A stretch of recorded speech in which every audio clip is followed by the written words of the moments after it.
So today I'm going to talk to you about the synergy of love and will. When we integrate and harness the energies of love and will, we move beyond limitations and we align with the creative force of the universe.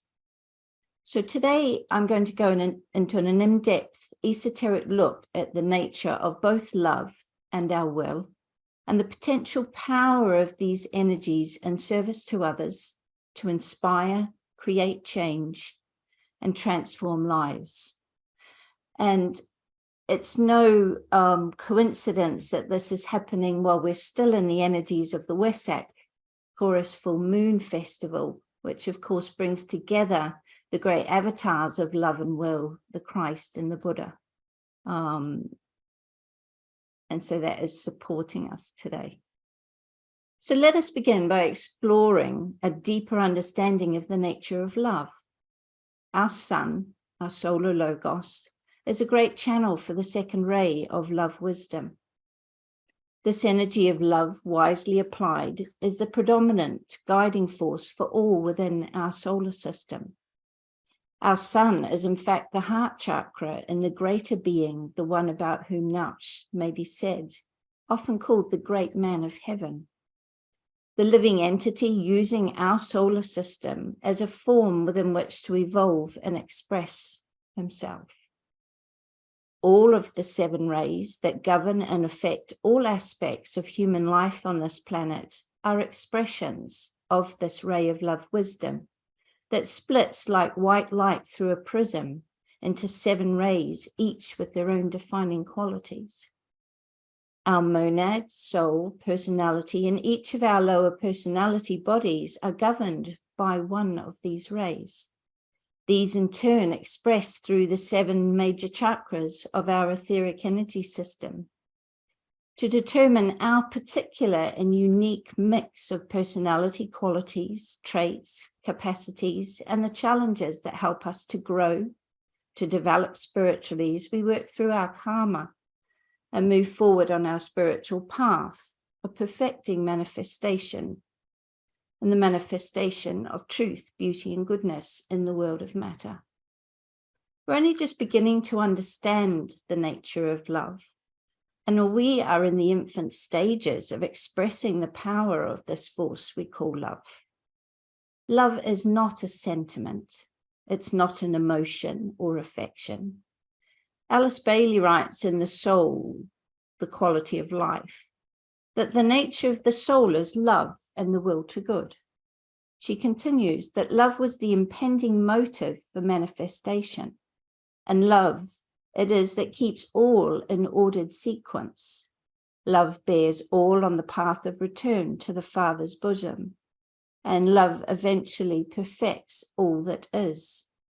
She explains that we progress in our personality expression of love from pure and simple and entirely selfish love to love of family and friends, to the love of men and women, until we arrive at a love of humanity or group love consciousness, which is the predominant characteristic of the soul.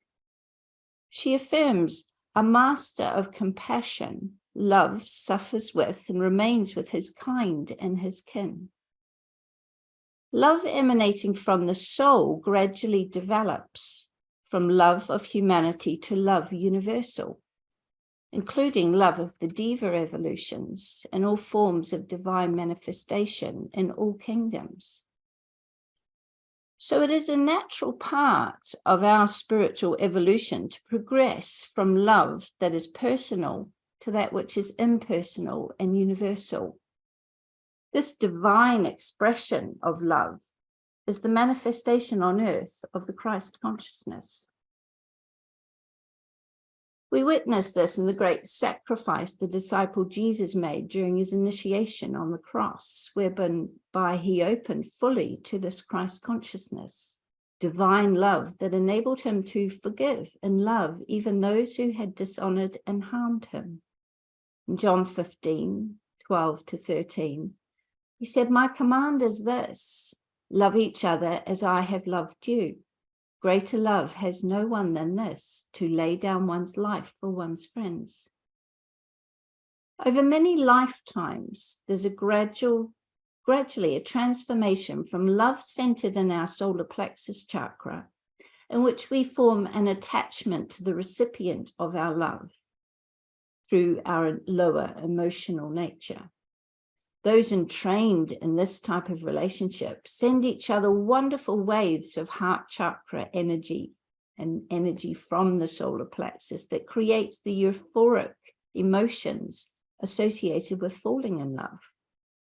However, this often becomes conditional on the behavior or personality response of our beloved to us. I will love you if you love me, or I will love you if you behave as I expect you to. And the initial euphoria fades as we come to experience the familiar roller coaster ride of messy, conditional love, so predominant in human relations. And we express this in our films, our books, our poetry, our songs. Not a journey for the faint-hearted, but nevertheless, it presents many opportunities to grow and evolve, and heals the flaws in our own psyche, and serves as a mirror to reveal that which needs redeeming in our personality nature. So through this myriad of experiences of love, we eventually learn that in order to truly connect with another, we need to lift up into the love of our heart chakra. This is a love that is unconditional. This love has a very different quality. This is the love often experienced by parents when they first connect with their newborns, or in moments of complete awe when we are still and truly connect with the beauty of our planet. This unconditional love requires no response in return. It just is. Joy is bestowed on the giver of such love as it opens the heart to a connection that is universal. In these moments of unconditional love, we open the petals of our Buddhic nature, lifting up out of the astral desire nature of the personality and experience, and we express the love that radiates from our soul and embodies the qualities of forgiveness, compassion, and loving kindness. The quality most notable in this love is that it is completely inclusive. We understand in that moment that we are all one, that we are our brother's keeper and our brother is ourself, not separate from us, and we are not isolated and alone, but part of the whole continuum of love. Love literally flows to us and through us, and naturally includes no desire to harm in thought, intention, or deed any sentient being in any of the kingdoms of manifestation, and radiates with a pure energy that is the most powerful healing and redeeming force in the universe. This is the power of love. As we evolve, we will learn to return to our truth and become love. Not experience or feel love, but be love. This was the message brought to us by the great avatar of love, the Christ. This love, or Christ consciousness, was first embodied by the disciple Jesus and is the foundation behind all of his teachings about forgiveness and the power of this love to heal and restore peace. This love is a latent seed that is within all of us. Jesus taught us that by accepting this love into our hearts, we can return to our Father's house and realize our God self, reconnecting with the love that permeates our universe. Ultimately, we are here to learn to love, that we are love. Buddha taught that the secret to happiness and the release from suffering is to learn to stop self-grasping or focusing on your desires and needs, and instead to make it your life's work to love and live for all others, whether you know them or not. He taught it is only through this development of great compassion and the capacity to love all others that you will open your heart to experience joy. In practicing cherishing others, you free both yourself and them from suffering, And the result is happiness and peace in your relations with all sentient beings. You become wise as you learn to love wisely. We suffer when we hold tight to our ideas and our ideals of how others should be to deserve our love and attention. There is great freedom in loving them anyway. We realize that forgiveness is ultimately about forgiving ourselves as we recognize that we are not separate. This is the light of our souls shining forth. We learn to love wisely and connect with the power of this love that abounds universally. The experience of true love is ultimately an experience of connection and a deep understanding of our unity with all life. As more in the human kingdom open the heart chakra and develop this capacity to truly love universally, this will enable the immense power of group work to develop in the age of Aquarius.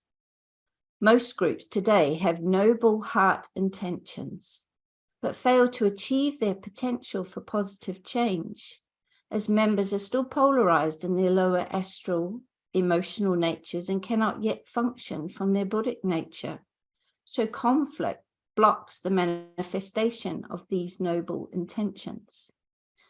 We see this in every human institution, even the most spiritual. And I believe this is the major challenge we face in the Theosophical Society. Our heart center, aligned with our higher self, sets our highest, most noble intention. But now let's explore how we bring this intention into being. To do this, we need to explore the nature of will. Will is an expression of the first ray of will and power, one of the components of this universal second ray of love wisdom that defines existence. In notes in the Lucifer magazine, October 1887, H.P. Blavatsky wrote the following that helps us to understand the difference between will and desire. Quote, will is the exclusive possession of man on this plane of consciousness. It divides him from the brute in whom instinctive desire only is active. Desire, in its widest application, is the one creative force in the universe. In this sense, it is indistinguishable from will. But we men never know desire under this form while we remain only men. Therefore, will and desire are here considered as opposed. Thus, will is the offspring of the divine, the God in man, desire the motive power of the animal life. Most men live in and by desire, mistaking it for will. But he who would achieve must separate will from desire and make his will the ruler. The desire is unstable and ever-changing, while will is steady and constant. So simply put, desire is the driving force of those centered in their personality, whereas will is an energy that is harnessed with increasing soul contact. Like love, will begins with the desire that emanates from an idea in the mind. And we form an attachment to this desire that becomes rooted in the solar plexus chakra. This is our desire, and we clothe it in the energy and vitality inherent in the Manipura chakra, and it becomes a determined force. Will expressed from this level is an energy that is often expressed as might is right, and involves the individual, especially in our society, sadly, believing that to fulfill their desire, they must evoke their will to execute power over another. In this lower use of the will energy, we have all the human dynamics of power, manipulation, control that characterize many human relations, and in fact, our relationship with this planet and the mineral, plant, and animal kingdoms. This comes from our current belief in scarcity and the survival of the fittest that necessitates conflict and competition. This breeds the love of power, a worldwide glamour we must overcome both individually and collectively in all aspects of human endeavor if we are to evolve. The first ray of will and power has many vices in its lower expression that you might recognize.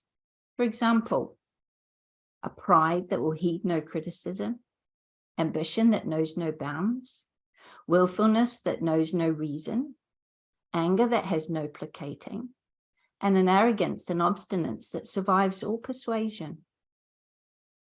Once the personality has experienced both sides of the coin of power play in human relations through many lifetimes, there develops a disillusion in the process of conflict, and the successes of the material world lose their ability to give life meaning and purpose. There begins an earnest search for a meaningful purpose.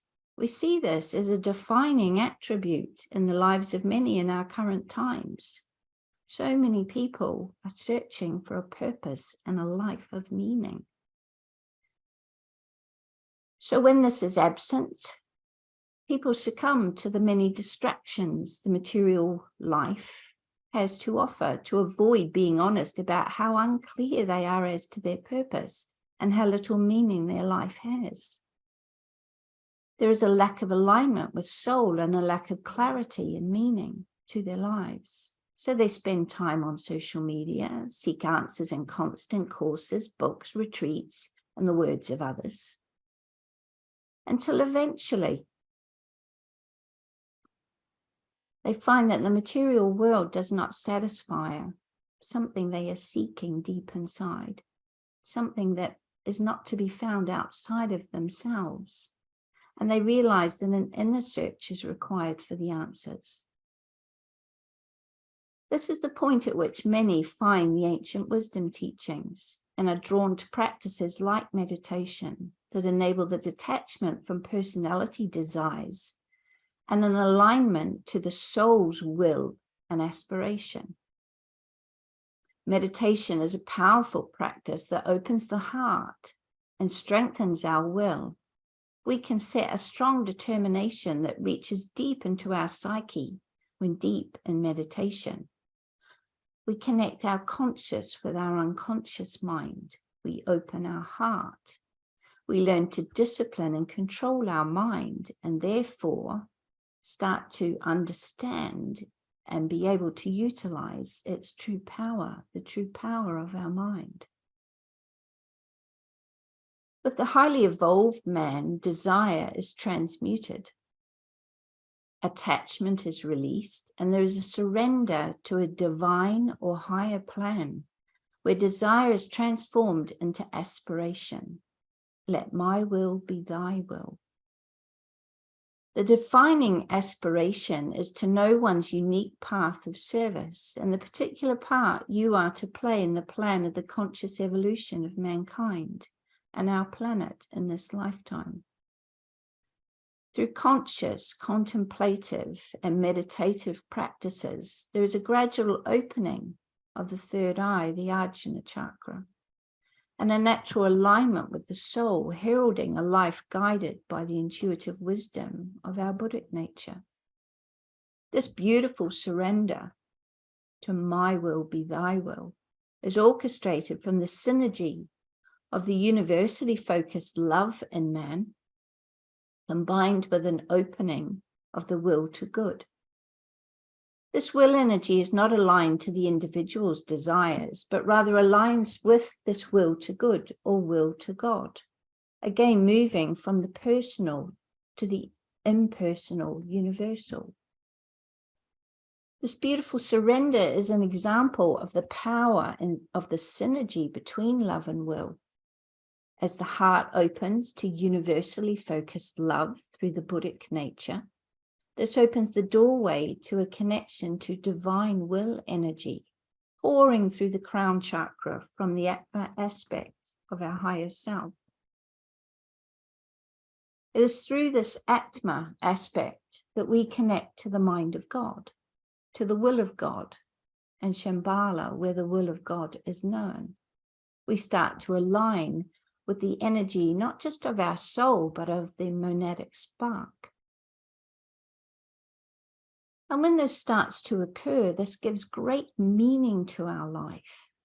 We're no longer lost We no longer place such importance on looking in the material world for that which deeply satisfies our soul. We become infused with passion, clarity of purpose. Our life has meaning, and there is huge amounts of vitality pours through our etheric body to enable us to put this beautiful synergy of love and will into action as service. And in this instance, we develop the many virtues of the ray of will and power, including the courage to persist against all odds, a confidence in the ultimate success of one's destiny, an ability to blend mercy with justice, the ability to call forth the best qualities in those about you, and to inspire others with the fire energy of enthusiasm and zeal, and the true and proper use of the solar plexus energies. If we look at the influential leaders of our time, they all had clear heart intention aligned to the highest good for humanity, combined with an indomitable will energy. These individuals are our heroes and show us the powerful effect of a leader who is aligned with the highest good, can inspire others and ignite the group will through their love. I'm thinking of people like Martin Luther King, Mother Teresa, Nelson Mandela, Bishop Desmond Tutu, Gandhi, the Dalai Lama. These people are visionaries with a heartfelt aspiration aligned with divine will that creates whole freedom movements and revolutionary change in their lifetime. They align with the synergy of the energies of the great avatar of the will energy of the mind, the Buddha, and the great avatar who showed us the way through the love of the heart, the Christ. But this beautiful love-will synergy cannot occur when the energy flow is hindered by unresolved personality issues that block the vitality of the solar plexus chakra and block the bridge, the antakarana, to the higher centers through the heart center. Many in esoteric circles believe that they can access divine will through their spiritual knowledge and service work and ignore their personality integration and coordination, and so avoid looking at, resolving, and redeeming their emotional desire nature issues. Fear and its many manifestations, anger, doubt, jealousy, attachment, pride, arrogance, conditional love, and power play all block the solar plexus chakra and damp down or extinguish the fire needed to transform desire into divine will. Eventually, if these are blocked for long enough, they block the flow of prana and the fire of willpower diminishes, creating deep despair, depression, and the diseases associated with the solar plexus and the heart chakras that are so prevalent in our world today. I just want to take an aside for a moment to just clarify something that's really useful in understanding power. In our society, we think of power as a force. When we talk about power in human relations, we usually associate it with power over. So there's like a hierarchical domineering power. So if someone has a desire and they want that desire to be put into action, they have power over others to enact that. Many people believe that for them to have power, others have to lose their power. And we have this power play thing going on. But a true understanding of power, when we take away the attachment to desire, when we lift up into our true power, is that when we lift into our full expression of who we are, when we stand in our power with that soul force and energy behind us, we empower others. So we lift up and we lift others as well. And this is the difference between the love of power and the power of love, is when you have that heart connected to the universal, to an unconditional love for all, you want to empower all. You want to teach others to shine their light, to lift up into all that they are. And you do that by shining your own light and showing them the way. And this is a huge shift that we need to make individually, is to understand power, not be afraid of our own personal power, our own light, to let it shine, knowing that it helps others to shine.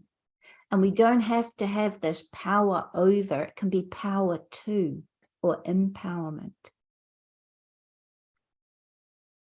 So going back to the synergy of these two powerful energies of love and will, when they combine, they form a triangle that enables the true expression of the ray that governs humanity, the third ray of active or creative intelligence. So to truly be a creative being, we need to bring about the synergy of these two powerful forces. In the Bailey teachings, you can read about the science of triangles and the power of various triangle configurations have.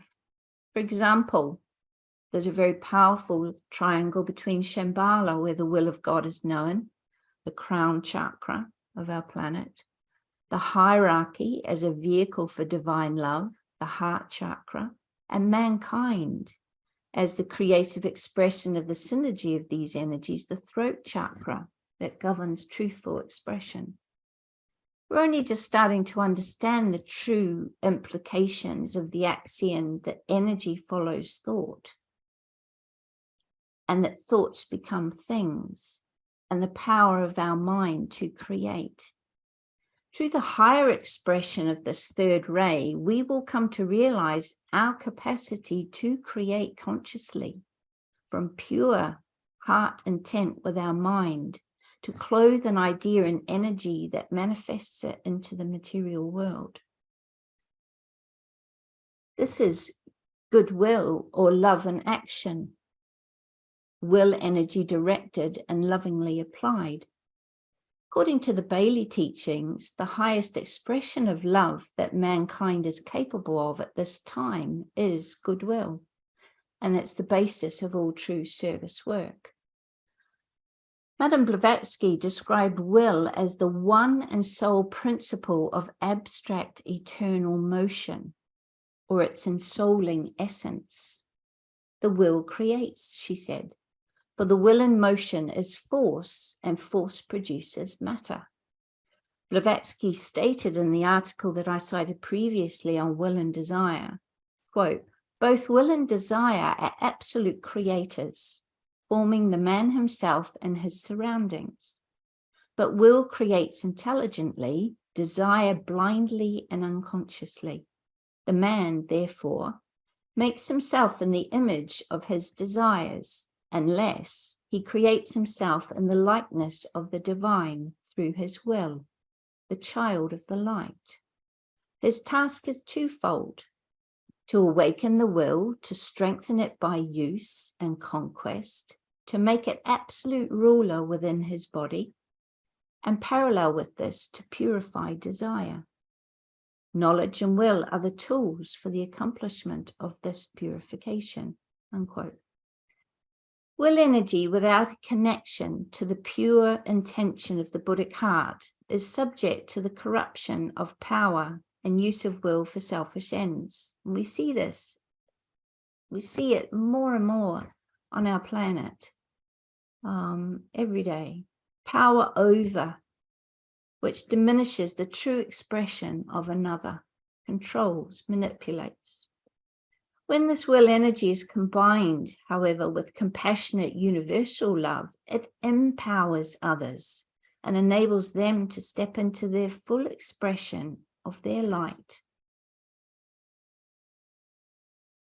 Loving intention without the harnessing of the will is often ineffectual and enacting the desired change. It's a lovely thought, but stops there as there's no action. Some people spend entire lifetimes with heartfelt intentions that never come to be. A quote from a treatise on white magic by Alice Bailey. Quote, as God creates, so man can create. Given a certain intensity of will, and the shapes created by the mind become subjective. Hallucinations, they are called, although to their creator they are real as any visible object is to anybody else. Given a more intense and intelligent concentration of this will, and the form becomes concrete, visible, objective, the man has learned the secret of secrets. He is the magician. A casual thought or word creates effects that are transient and not lasting. But, for example, when we come to understand in the future the seventh ray of ceremonial magic and use it to evoke the use of ritual and words of power that combine with the first ray will behind them, connected with a loving, altruistic intention of the heart, we will be able to create effects that are long-lasting and transformative. We can literally, with our minds, recreate our world. But together, these two powerful forces create magic. And as more people are able to understand and access the synergy of these energies, we will move into a future in which we play a conscious part in creating the change we want to see in all human relations with each other, with the other kingdoms, with our planet. We can heal our planet. And we can move toward a world based on loving compassion, peace, and harmony, a new world, a new earth. Hopefully you read Tim's latest article in the Hermes magazine, The Reconfiguration of Humanity. Flows into this perfectly. We're on the same page. We will learn to use our soul-inspired will to direct the healing powers of love.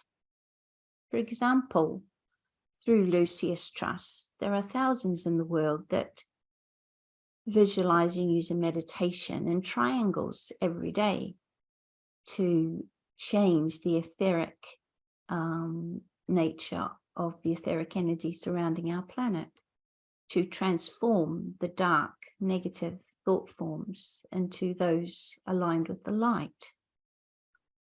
Example of the many groups who come together in full and new moon meditations and visualizations using the power of group thought to visualize a new world, to visualize the change they seek.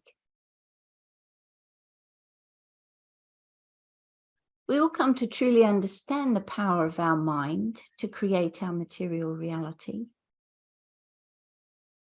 In doing so, we will come to love and to realize that ultimately we are here to love, to be love.